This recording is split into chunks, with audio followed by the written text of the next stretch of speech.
Iran মার্কিন আলোচনায় কোণঠাসা ইসরায়েল, নেতানিয়াহু সরকারের আভ্যন্তরীণ চাপ ও মধ্যপ্রাচ্যের নতুন সমীকরণ।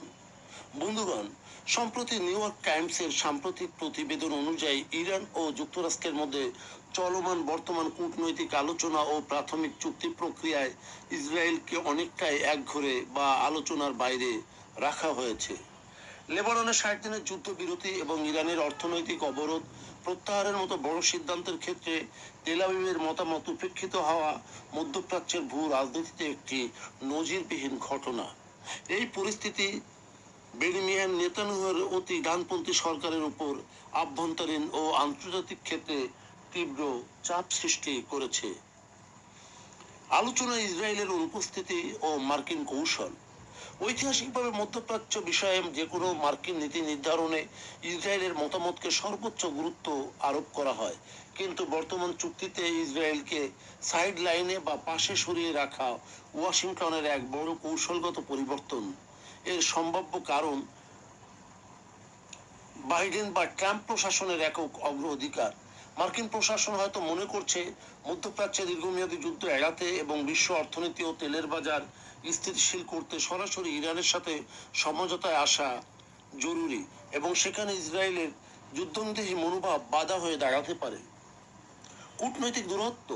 ইসরায়েলের আগ্রাসী নীতির কারণে ওয়াশিংটনের সাথে তাদের এক ধরনের অলিখিত কূটনৈতিক দূরত্ব তৈরি হওয়া এর অন্যতম কারণ হতে পারে।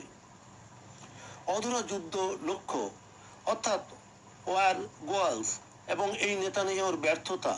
ইসরায়েল এই অঞ্চলে যে সমস্ত যুদ্ধ লক্ষ্য নিয়ে সামরিক অভিযান শুরু করেছিল তার একটিও এখনো সম্পূর্ণ অর্জিত হয়নি।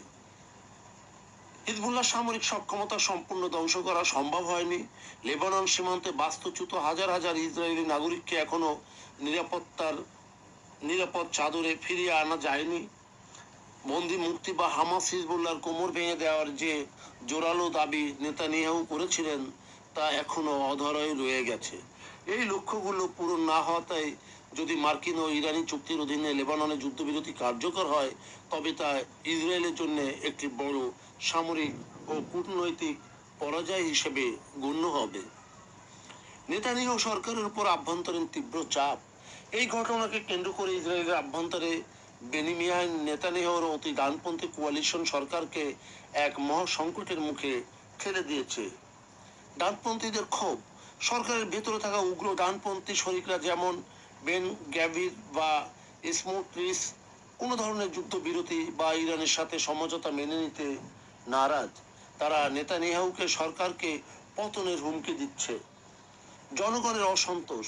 ইসরায়েলের সাধারণ জনগণ এবং বিরোধী দলগুলো যুদ্ধ লক্ষ্য অর্জনে ব্যর্থতা এবং প্রধান মিত্র যুক্তরাষ্ট্রের সাথে সম্পর্কের টানাপোড়েনের জন্য নেতানিয়াহুর ভুল নীতিকে দায়ী করেছে। দূরপ্রসারী প্রভাব ও ভবিষ্যৎ রূপরেখা। যুক্তরাষ্ট্র ও ইরানের এই দ্বিপাক্ষিক পদক্ষেপের ফলে মধ্যপ্রাচ্যে ইসরায়েলের একক আধিপত্যে বড় ধরনের চ্যালেঞ্জের মুখে পড়ল। ইসরায়েলের যে বর্তমান সংকট, সেটি এর সম্ভাব্য রাজনৈতিক পরিণতি, যেমন কূটনৈতিক একাকিত্ব। মার্কিন নীতির উপর ইসরায়েলের ভেটো দেওয়ার ক্ষমতা হ্রাস পেতে পারে। আভ্যন্তরীণ অস্থিরতা। নেতানিয়াহু সরকার ভেঙে গিয়ে ইসরায়েলে আগাম নির্বাচন হওয়ার সম্ভাবনা। আঞ্চলিক কৌশল। ইসরায়েল বাধ্য হয়ে এককভাবে সামরিক পদক্ষেপ নিতে পারে, যা আমেরিকার সাথে তাদের দূরত্ব আরো বাড়াবে। তবে ইরান মার্কিন এই প্রাথমিক চুক্তি প্রমাণ করে যে পরাশক্তিগুলো এখনো ইসরায়েলের ইচ্ছা অনিচ্ছার বাইরে গিয়েও নিজেদের স্বার্থে সিদ্ধান্ত নিতে প্রস্তুত।